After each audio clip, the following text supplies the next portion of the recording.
হৃদমায়ার প্রেমগাথা season 2। আজকে থাকছে উপন্যাসটির 7ম পর্ব। উপন্যাস পাঠে আছি আমি তারিফ। মায়া চট্টগ্রামে খানবাড়িতে আছে আজ 2 সপ্তাহ পেরোলো। হৃদ বাংলাদেশে ফিরেছে আরো 10 দিন আগে। সে ঢাকায় আছে, চট্টগ্রামে আসে না। মায়ের সঙ্গে দেখা সাক্ষাৎ কিংবা ফোনে কথা হয় না। হৃদ মায়ার উপর রেগে আছে, সেটা স্পষ্ট। মায়াও ঢাকা হৃদের কাছে ফিরে যেতে ভয় পাচ্ছে। পাছে যদি হৃদ মায়াকে একা পেয়ে আরো রেগে যায়। তাই লাস্টবার দুজনের সময়টা ভালো ছিল না। মায়া দুই পরিবারের কথা ভেবে হৃদকে আনুষ্ঠানিক বিয়ে করতে গিয়ে এত ঝামেলা হয়েছে। এখন হৃদ সরাসরি আনুষ্ঠানিক বিয়ের জন্য নাকচ করে বসে আছে। হৃদকে রাজি করার সাধ্য এবার সুফিয়া খানেরও হচ্ছে না। হৃদ একবার কোনো কাজে না করে বসলে তাকে দিয়ে সেই কাজটা করানো কঠিন। ঘাড়তেরা মানুষগুলো এমনই হয়। সুফিয়া খানকেও মাঝে মধ্যে নিহাল খানের সঙ্গে তেড়ামি করতে দেখে মায়া। নিহাল খান মন্ত্রী হয়েও তিনি সুফিয়া খানকে বেশ সমীহ করেই চলেন। নিহাল খানের কোনো কথায় সুফিয়া খান তীক্ষ্ণ দৃষ্টিতে তাকালে নিহাল খান চুপচাপ চলে যান, কথা বাড়ান না। মায়া বোঝে নিহাল খান আর সুফিয়া খানের মধ্যে সম্পর্কটা এখনো ঠিক হয়নি। হয়তো পরিবারের চাওয়ায় সুফিয়া খান নিহাল খানের ঘরে থাকছেন। তবে জেদি সুফিয়া খান এখনো বিগত 15 বছরের বিচ্ছেদে নিহাল খানকে ক্ষমা করেননি। মায়া মাঝে মধ্যে খুব ভাবে নিহাল খান কত ভালো মানুষ, অথচ বউ রাগী জেদি আর ঘাটতেরা পেলেন। মায়াও কত ভালো, সহজ সরল, অথচ স্বামী পেল আগুনের গোলা। কিছু বলার আগেই চেত করে ওঠে, মাথা গরম হয়ে যায় তার। মায়াদের মতো সহজ সরল মানুষগুলোর কপালেই কেমন আগুন আগুন মানুষগুলো জুটে গেল। মায়া তো তাও স্বামীর সঙ্গে না পারলে শাশুড়ির আশ্রয় নেয়, কিন্তু বেচারা মায়ের শ্বশুর তাও করতে পারেন না। সবই কপাল। বজ্জাত মানুষগুলোর কপালে ভালো মানুষ জুটে গেছে। নিহাল খান রাদীপকে নিয়ে পার্টি অফিসে আছেন। আরাফ খান হেনা খানকে নিয়ে বাড়িতে আছেন। মায়া সুফিয়া খানের সঙ্গে বেরিয়েছিল 12টার দিকে। সুফিয়া খান মায়াকে গাড়িতে বসিয়ে প্রথমে চট্টগ্রাম কোর্টে যান। সেখানে কাজ শেষ করে মায়াকে নিয়ে শপিং মলে ঢোকেন। সুফিয়া খান, মায়া, আরাফ খান, হেনা খান, রাদীপ, নেহাল খান ও পরিবারের বাকি সদস্যদের জন্য প্রয়োজনীয় শপিং শেষ করে মল থেকে বেরোতে রাত প্রায় 11টার ঘরে বেজে যায়। অসময়ে সুফিয়া রাস্তায় গাড়ি থামিয়ে ড্রাইভারকে দিয়ে রেস্টুরেন্ট থেকে খাবার আনালেন। মায়া বেশিক্ষণ না খেয়ে থাকতে পারে না। ঘন ঘন খাওয়ার অভ্যাস মায়ার আছে। কিন্তু আজকে শপিং মলে সুফিয়া খান কেনাকাটায় ব্যস্ত থাকায়, মায়া দুপুরে না খেয়ে থাকায় তিনি ড্রাইভারকে দিয়ে মায়ের জন্য খাবার আনান। মায়াকে গাড়িতে খেয়ে নিতে বলতে ড্রাইভার গাড়ি স্টার্ট করলো। অন্ধকার রাতে কালো আকাশে চাঁদ নেই, তবে অসংখ্য তারা দেখা যাচ্ছে। রাস্তার দুপাশে হলুদ ল্যাম্পপোস্টের আলোয় গাড়ি যাতায়াত করছে। বেশ কিছুক্ষণ যাওয়ার পরই হঠাৎ সুফিয়া খানের গাড়িটা বন্ধ হয়ে যায়। ইঞ্জিনে ধোঁয়া বেরোতে সুফিয়া খান পেছনের সিট থেকে কপাল কুঁচকে ড্রাইভারকে বললেন, কি সমস্যা? গাড়ি বন্ধ হলো কেন তুহিন? তুহিনের বয়স রাদীপের বয়সের হবে। পড়াশোনা করে শিক্ষিত না হলেও সে 7 পাস ছেলে। শহর থেকে চাকরি করতে করতে শুদ্ধ ভাষাটা আয়ত্ত করেছে। তুহিন ভয়ে জড়সড় হয়ে পিছনে তাকিয়ে সুফিয়া খানকে বলল, সঠিক বলতে পারবো না ম্যাডাম, তবে মনে হয় গাড়ির ইঞ্জিন পুড়ে গেছে। ইঞ্জিন থেকে ধোঁয়া বের হচ্ছে। সুফিয়া খানের সুন্দর মুখটা বিরক্তিতে ছেয়ে গেল তুহিনের কথায়। ইঞ্জিন থেকে ধোঁয়া বের হচ্ছে মানে ইঞ্জিন পুড়ে গেছে। পোড়া ইঞ্জিনে গাড়ি চলবে না। এত রাতে গাড়ি ছাড়া নির্জন রাস্তায় দাঁড়িয়ে থাকবে ওনারা? সুফিয়া খান মেজাজে শক্ত গলায় তুহিনকে ধমকে বললেন, গাড়ি বের করার সময় চোখ কই রাখিস বেয়াদব? গাড়ি চেক করতে পারিস না? Sorry madam. সুফিয়া খান বিরক্তিতে চোয়াল শক্ত করলেন। তুহিনকে বললেন, রাদীপকে ফোন করে বল গাড়ি পাঠাতে। জি ম্যাডাম, এখনই বলছি। তুহিন সিট বেল্ট খুলে গাড়ি থেকে বেরিয়ে গেল। গাড়ির হুড খুলতেই ধোঁয়া ছেড়ে গেল। তুহিন মুখ ঘুরিয়ে খ্যাক খ্যাক করে কাশতে লাগলো। পকেট হতে রুমাল বের করে মুখে চেপে ধরলো। চাঁদবিহীন অন্ধকার রাতে নেউলে কুকুর ঘেউ ঘেউ করে ডাকছে। মাঝে মধ্যে দু একটা গাড়ি চলাচল করছে জনমানবহীন রাস্তায়। চওড়া রাস্তায় আশেপাশে দোকানপাট নেই। কয়েকটা বড় বড় বিল্ডিং আছে দূর দূরান্তে দেখা যাচ্ছে। রাস্তার দুপাশে ল্যাম্পপোস্টের হলুদ আলোয় আলোকিত।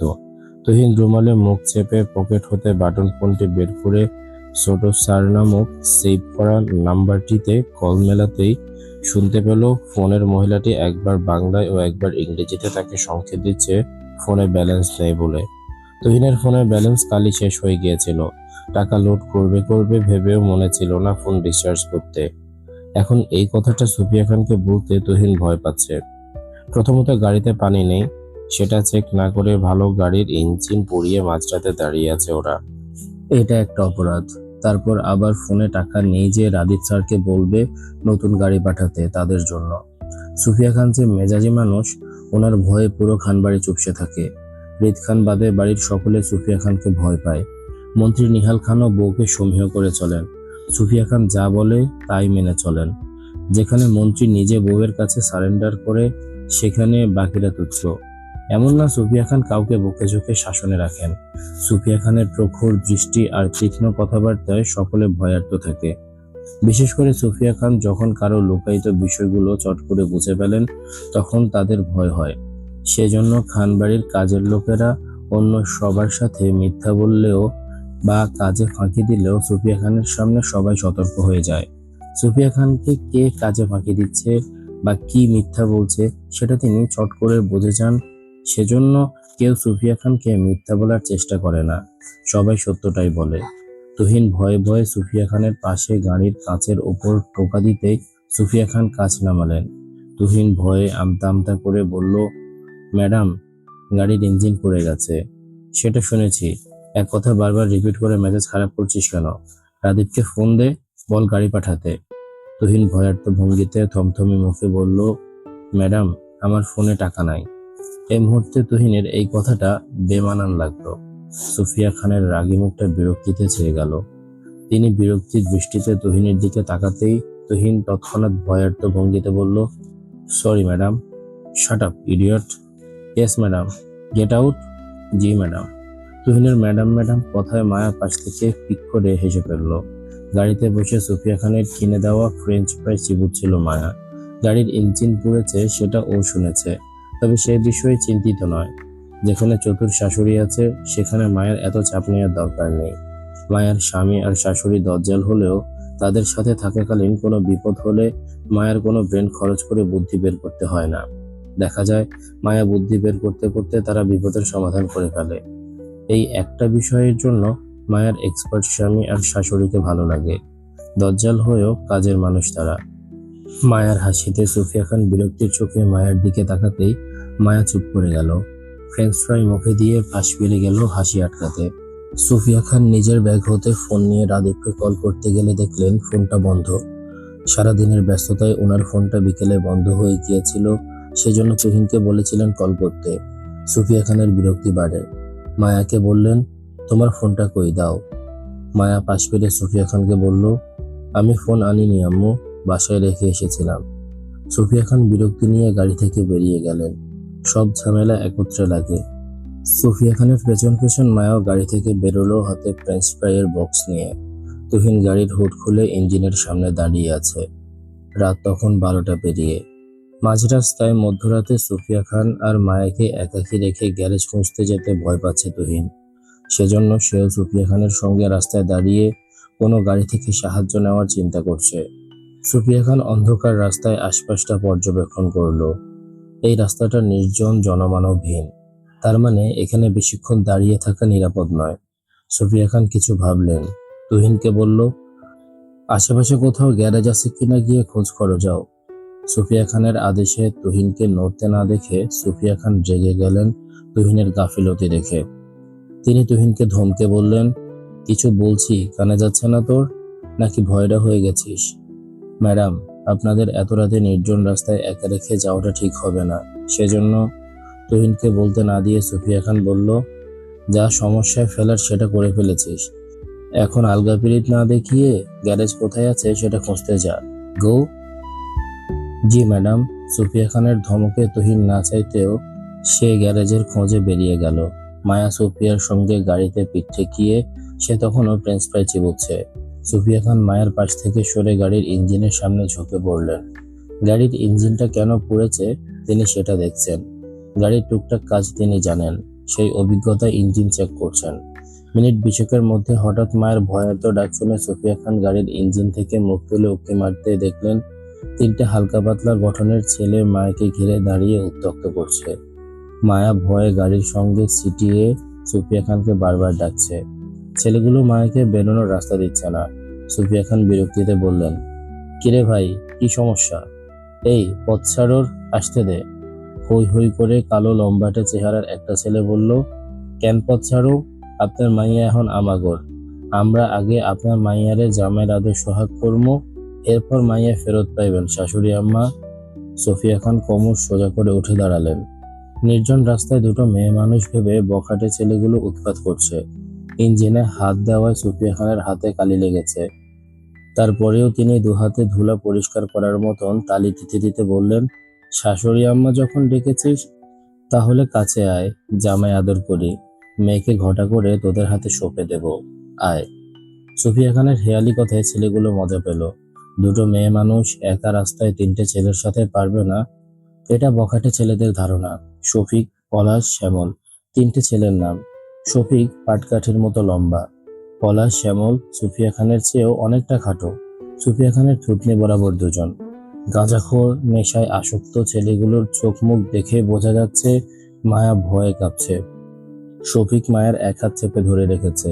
পলাশ লোভাতুর দৃষ্টিতে মায়াকে বারবার ছোঁয়ার চেষ্টা করছে, আর মায়া বারবার পলাশের হাত ঝাঁকিয়ে ফেলে দিচ্ছে। শ্যামল সুফিয়া খানের সঙ্গে কথা বলছে। শফিক খ্যাক করে বলল, ওই বুইড়া মাগিরেও লইয়ালো শ্যামুল্লা, দুইটাই খাসমাল, রাতে মেলা মজা হইব মা মেয়েরে দিয়া। কথাটা এমনভাবে বলল যেন দোকান থেকে কিছু কিনে আনার জন্য আদেশ করছে শফিক।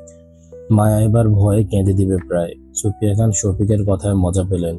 তিনি বললেন, এই সুটকির মতন শরীর নিয়ে তো মাকে সামলাতে পারবি না, মেয়েকে নিয়ে কখন মজা করবি জামাই বাবাজি? শফিক, পলাশ, শ্যামল নেশা করতে করতে শরীরের হাড্ডি ছাড়া শুধু মাংসের চামড়াটাই রয়েছে। সুফিয়া খান যে ওদের অপমান করেছেন সেটা বুঝতে পেরে শফিক খ্যাক করে বলল, ওই শ্যামুল্লা, এ বুইড়া মাগিরে আগে লইয়া ল। মাগি আমাগরে অপমান করছো না, এতে বুঝামু আমাগর শরীরে কত জ্বালা।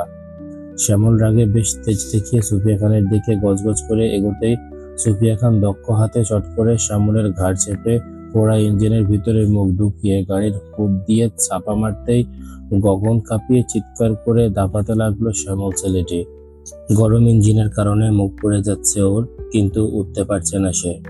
সুফিয়া খান গাড়ির হুড চেপে ধরায়। মুহূর্তে কি হলো বুঝতে সময় নিল শফিক ও পলাশের। ওরা দেখেছে শ্যামল ছুটে গেছে বয়স্ক মহিলাটিকে ধরতে, অথচ তারপর চোখের পলকে শ্যামলকে ইঞ্জিনের ভিতর মুখ ঢুকিয়ে দেওয়াটা দেখে শফিক আগুন হয়ে মায়ার হাত ছেড়ে ঘুষি তুলে চিৎকার করলো, ওই মাগির বাচ্চা, তুই আজকে শেষ। শফিক ঘুষি নিয়ে দৌড়ে গেল সুফিয়া খানের দিকে। শফিকের পিছনে পলাশ গেল। দুটো পুরুষ একটি মহিলাকে সহজে কাবু করতে পারবে। সুফিয়া খান একজন কারাতেশিয়ান। তিনি যৌবনকালে পড়াশোনার পাশাপাশি লন্ডনে থাকাকালীন শখের বশে এসব কারাতে শিখেছিলেন। কলেজ লাইফে সুফিয়া খানের বেশ বদনাম ছিল পেটানোর জন্য। কতবার কত পুরুষকে তিনি পিটিয়েছেন রাগের বশে। যে একবার সুফিয়া খানের হাতে মার খেয়েছে সে দ্বিতীয়বার সুফিয়া খানের সামনে দাঁড়াতে ভয় পেত। সেই ক্ষেত্রে জসিমও সুফিয়াকেও সেভাবে ভয় পেত। হৃদ সুফিয়া খানের যৌবনের রূপ, রকচটা আর বেপরোয়া। সুফিয়া খান স্বভাবে নমনীয় হয়েছিলেন হৃদের জন্মের পর। সুফিয়া খানের মাঝে বেপরোয়া স্বভাব এখন আর নেই, তার মানে এই না যে তিনি যৌবনের সবকিছুই ভুলে গেছেন। রাগ তেজ সেই আগের নেয়। দক্ষ হাতে মানুষ পেটাতে আজও ওনার হাত কাঁপে না। শফিক তেড়ে আসতে সুফিয়া খান চট করে পাশে সরে যান। শফিক ঘুষি নিয়ে ঘুরতে ঘুরতে সুফিয়া খান মুহূর্তে শফিকের ঘাড় চেপে সজোরে গাড়ির কাচের ওপর আছাড় মেরে মাথা ঢুকিয়ে দেন। কাচ ভেঙে গলা থেকে গল গল করে রক্ত বেরোলো শফিকের। শফিকও গলা কাটা মুরগির ন্যায় গাড়ির কাছে আটকে চিৎকার করলো। মায়া দুটো ছেলেকে একত্রে সুফিয়া খানের উপর হামলে পড়তে দেখে সে তৎক্ষণাৎ রাস্তা থেকে ইট কুড়িয়ে ঢিল মারতে গেলে দেখলো শফিকের মাথায় ঢুকে আছে গাড়ির কাচের ভেতর। সাদা গাড়িতে রক্ত দেখে মায়া ভয় পেল। পলাশকে সুফিয়া খানের উপর হামলা করতে দেখে সে মুহূর্তে হাতের ইট ছুঁড়ে মারতেই সেই ইটের টুকরো পলাশের মাথা ছুঁয়ে সুফিয়া খানের ডান হাতের কবজিতে পড়তে ব্যথায় নাক মুখ কুঁচকে হাত ঝাঁকালো সুফিয়া খান। মায়া ভয়ে মুখে হাত দিল। পলাশের মাথা ফেটেছে আংশিক। সেই শ্যামল আর শফিকের অবস্থা দেখে ভয়ে দৌড়ে পালিয়ে যেতে মায়া সুফিয়া খানের দিকে দৌড়ে এসে হাত চেপে ধরতেই সুফিয়া খান মায়া থেকে রক্তাক্ত হাতটা ঝাঁকিয়ে সরিয়ে নিয়ে বললেন, গাড়িতে গিয়ে বসো, আমি না বলা অব্দি বেরোবে না, যাও। আমি আপনাকে ছেড়ে যাব না আম্মু। যদি আবার কেউ আসে, আমার চিন্তা করতে হবে না। গাড়িতে বসো, যাও। আম্মু, গো। সুফিয়া খানের ধমকে মায়া গাড়ির ভেতর বসলো। সুফিয়া খানের রক্তাক্ত হাতটা ফের ঝাঁকালেন বিরক্তিতে। আশেপাশে মানুষ নেই। শফিক তখনও গাড়ির কাছে গলা আটকে চিৎকার করছে। শ্যামল ইঞ্জিন হতে মাথা ছাড়িয়ে রাস্তায় পড়েছিল প্রথমে, এখন যান নিয়ে পালাচ্ছে চিৎকার করে। শফিকের চিৎকারে মাথা ধরছে বলে সুফিয়া খান শফিককে ছাড়ালেন গাড়ির কাছ হতে। গলার রক্তে শরীর লাল হয়ে যাচ্ছে। ছাড়া পেয়ে শফিকও গলা ধরে চিৎকার করে পালালো। আর মিনিট 30 পর তুহিন আসলো একজন গ্যারেজ মিস্ত্রিকে নিয়ে। গাড়িতে রক্ত, রাস্তায় রক্তের ছিটা, সুফিয়া খানের হাতে রক্ত। আবার গাড়ির কাঁচ ভাঙা দেখে তুহিন অবাক হয়ে সুফিয়া খানকে কিছু বলতে গিয়েও সুফিয়া খানের শক্ত চোয়াল দেখে তুহিন চুপ করে যায়, কিছুটা আন্দাজ করে নিয়ে। তুহিনের ধারণা এখানে কেউ এসেছিল যাদের সাথে সুফিয়া খানের ঝামেলা হয়েছে। এই কথাটা এখন তুহিন সুফিয়া খানকে প্রশ্ন করতে চাইলে তুহিনের কপালে দুঃখ আছে। রাত তখন 1টা পেরোলো। হঠাৎই হৃদের গাড়ি দেখা যায়। হৃদ যে সুফিয়া খানদের খোঁজে এসেছে সেটা হৃদের ভাবভঙ্গি দেখে বোঝা গেল। সাথে কেউ নেই, হৃদ একা ড্রাইভিং করে এসেছে। সুফিয়া খানের গাড়ির সামনে হৃদ গাড়ি থামিয়ে বেরিয়ে বলল, গাড়িতে উঠুন। হৃদ মাকে ভালো মন্দের কোনো প্রশ্ন করলো না। সে চতুর মানুষ। খানবাড়িতে মায়ের অনুপস্থিতি আর মাঝ রাস্তায় গাড়ি দাঁড় করিয়ে মিস্ত্রি দিয়ে তুহিনের গাড়ি ঠিক করার ব্যাপারটায় হৃদ চট করে বুঝে গেল সুফিয়া খানের ফেরার পথে গাড়ি নষ্ট হয়ে যাওয়ায় তারা মাঝ রাস্তায় আটকে আছে। হৃদ চট্টগ্রামে ফিরেছে রাত 10টায়। এখন রাত 1টা 23। এতটা সময় সুফিয়া খান আর মায়ের অনুপস্থিতিতে বুঝে হৃদ বাড়ি থেকে বেরিয়েছে মায়ের খোঁজে। কপাল ভালো হওয়ায় রাস্তায় পেয়েও গেল। সুফিয়া খান হৃদকে বাসায় পোশাকে দেখে কপাল কুঁচকে বললেন, তুমি চট্টগ্রামে এসেছো কখন? হৃদ মায়ের প্রশ্নের উত্তর না দিয়ে পাল্টা প্রশ্ন করে বলল, এখানে কিছু হয়েছিল? সুফিয়া খান সম্মতি দিয়ে বলল, হ্যাঁ, কিছু বখাটে মায়াকে উত্ত্যক্ত করছিল, তাই ছোটখাটো ঝামেলা হয়েছে। মায়ের কথায় হৃদ আশেপাশে তাকিয়ে মায়ের খোঁজ করতে দেখলো গাড়ির ভেতর থেকে মায়া ড্যাব ড্যাব করে হৃদের দিকে তাকিয়ে আছে। মায়া যে হৃদের উপস্থিতিতে অবাক হয়েছে সেটা মায়ের চোখ মুখ দেখে বোঝা যাচ্ছে। হৃদ সুফিয়া খানকে বেশ গম্ভীর স্বরে বলল, গাড়িতে ওঠো। মায়া, আয়। সুফিয়া খান হাতের ইশারায় মায়াকে ডাকতেই মায়া গাড়ি থেকে বেরিয়ে আসলো। হৃদ মায়ের কাটা হাতটা লক্ষ্য করলো। আশেপাশে তাকিয়ে ল্যাম্পপোস্টের পাশে সিসি ক্যামেরাটাকেও দেখে নিল। এই ক্যামেরায় নিশ্চয় বখাটে ছেলেগুলোর ছবি থাকবে, যেটা হৃদের চাই। অন্য মনস্ক হৃদ যখন সিসি ক্যামেরা পর্যবেক্ষণ করছিল তখন মায়া হৃদের শরীর ঘেঁষে গিয়ে বসলো সুফিয়া খানের পাশে। হৃদের পেটে মায়ের শরীরের স্পর্শ পেতেই হৃদ তীক্ষ্ণ দৃষ্টিতে মায়ের দিকে এক পলক তাকিয়ে গাড়িতে উঠে বসলো। তুহিনকে উদ্দেশ্য করে বলল, গাড়িটা গ্যারেজে রেখে আসবি, ঠিক হলে আমাদের লোক এসে নিয়ে যাবে, বুঝেছিস? জি স্যার। হৃদের গাড়িটা খানবাড়িতে পৌঁছাতে মায়া সুফিয়া খানের পিছন পিছন বসার ঘরে এসে বসলো। সুফিয়া খানের হাতে ব্যান্ডেজ। হৃদ আসার সময় সুফিয়া খানকে হসপিটাল থেকে ব্যান্ডেজ করিয়ে নিয়ে এসেছে। সুফিয়া খানের গায়ে জামদানি শাড়ি, কাঁধে ভাঁজ করে পরা। কলা পাতা রঙের জামদানি শাড়িতে রক্তের ছিটা আছে। অসময়ে তিনি গোসল করবেন বলে রুমে চলে গেলেন। গোসল করে হৃদের খাবারের ব্যবস্থা করবেন। সুফিয়া খান চলে যেতে মায়া রান্নাঘরে গেল। হৃদ খেয়েছে কিনা কাজের মেয়ে মালা থেকে জিজ্ঞেস করে নিল। হৃদ খায়নি। এত রাত অবধি কেন হৃদ খায়নি মায়া তা জানে না। মায়া মালা থেকে জেনে নিল হৃদ কখন বাড়িতে এসেছে সেটা। মালা জানালো হৃদ 10টায় খানবাড়িতে ফিরেও কফি ছাড়া তেমন কিছুই খায়নি। মায়া গায়ের ওড়নাটা কোমরে বেঁধে হৃদের জন্য রুটি বানানোর প্রস্তুতি নিল। হৃদ সাধারণত রাতে রুটি ছাড়া তেমন কিছু খায় না সুগারের সমস্যা থাকায়। মায়া রুটি বানাতে বানাতে হৃদকে নিজেদের ঘরে যেতে দেখলো। মায়া চট্টগ্রামে আসার পর থেকে হৃদের ঘরেই থাকছে। স্বামীর ঘরে বউ থাকবে সেটাই স্বাভাবিক, তবে আজ মায়া হৃদের ঘরে জায়গা পাবে কিনা সেটাও বড় কথা। মায়া সময় নিয়ে হৃদের জন্য রুটি বানালো। রাতে তৈরি করা তরকারি পুনরায় গরম করে বাটিতে তুলে নিল। সবাই খেয়েছে কিনা সেটাও জিজ্ঞাসা করলো। মালা জানালো সবাই খেয়েছে। মায়া সুফিয়া খানের খাবার ট্রেতে সাজিয়ে মালাকে পাঠালো উপরে। বলল, এই খাবারগুলো আম্মুকে দিয়ে আসবে, বলবে ওনার নিচে নামার প্রয়োজন নেই, উনি অসুস্থ, তাই খাবারগুলো খেয়ে রেস্ট নিতে, বুঝেছো? জি ম্যাডাম। মায়া মালাকে পাঠিয়ে হৃদের জন্য ট্রেতে করে খাবার নিয়ে হৃদের ঘরে গেল। দরজা চাপানো, ভেতর থেকে লাগানো না। মায়া পা দিয়ে দরজা ঠেলে ভিতরে ঢুকতেই অন্ধকার রুমটা দেখে মায়া আন্দাজে সোফার উপর খাবার ট্রে রেখে সুইচ বোর্ডে সন্ধান করলো হাতড়ে। রুমের আলো জ্বালিয়ে পাশ ফিরতেই মায়ের মুখ ঠেকে গেল হৃদের বুকের মধ্যে। শক্ত কিছুর সঙ্গে মায়ার নাক ভারী চোট পেতে মায়া নাক ঘুষিয়ে উপরে তাকাতেই হৃদের বিরক্তির মুখটা দেখে মায়া ভয়ে চুপসে গেল। মায়া আগের বারের কথা মনে পড়ল। হৃদ যদি মায়াকে থাপ্পড় মারে সে ভয়ও পেল, অথচ হৃদ মায়াকে কিছু না বলে পুরোপুরি ইগনোর করে চলে গেল। মায়া কষ্ট পেল। হৃদ রেগে আছে, মায়া সেটা বুঝতে পেরেই হৃদের পিছন পিছন হাঁটলো। হৃদ হাতে চার্জার আর ফোন নিয়ে আছে। সে ফোনটা চার্জে দিতে গিয়ে তখন মায়ের সঙ্গে ধাক্কা খায়। হৃদ ফোন হাতে পুনরায় ঘুরতে গেলে ফের মায়ের মুখ থেকে হৃদের বুকে। হৃদ বিরক্ত রকচটা স্বরে বলল, কি সমস্যা, কি চাই? সংসার করতে চাই। Not interested, get out. অপমানে মায়া থমথমে খেয়ে গেল। কেমন মুখের উপর মায়াকে রিজেক্ট করে দিল হৃদ। মায়া কি প্রেম নিবেদন করেছিল নাকি যে সে রিজেক্ট করলো? রসকসহীন বেটা মানুষ হৃদ খান, চুন থেকে পান খসতে আউট আউট করে। মায়ের স্বামী যতবার মায়াকে আউট আউট করেছে ততবার হিসাব করলে মায়ের দুনিয়াতে কোথাও জায়গা হবে না, সোজা আকাশে উঠে বসে থাকতে হবে। হৃদ ফোন চার্জে দিচ্ছে। মায়া হৃদকে মুখ বেঁকিয়ে উঠে বসলো বিছানার উপর। গায়ের ওড়নাটা বালিশের পাশে রাখলো। পায়ের কাছ থেকে ব্ল্যাঙ্কেট বুকের উপর তুলতে তুলতে বলল, এজন্যই দাদাভাই আমাকে বলেন আমি নাকি ওনার মতো একটা রসকসের মানুষ ডিজার্ভ করি। বেরসিক মানুষগুলো মন বোঝে না। আমার প্রিয় বেরসিক। হৃদ মায়ের দিকে তাকালো না। সে ফোন চার্জে রেখে কি যেন করছে। মায়ের কথার উত্তরে বলল, পাগলে পাগল চেনে। হৃদ মায়াকে পাগল বলেছে, কথাটা মায়া চেত করে উঠে বলল, আমি পাগল? সেটা আমি জানি। মায়ের কথায় মায়া নিচে বোকা বনে গেল। তৎক্ষণাৎ অস্বীকার করে বলল, আমি মোটেও পাগল না। সব পাগলই এভাবে অস্বীকার করে, নিজেকে পাগল মানতে চায় না। মায়া হৃদের সঙ্গে কথায় পেরে উঠবে না মায়া জানে। তাই মায়া প্রসঙ্গ পাল্টে হৃদকে খুঁচিয়ে বলল, দাদাভাই বলেছে আমার 3টে বিয়ে হয়েছে, তো কি হয়েছে?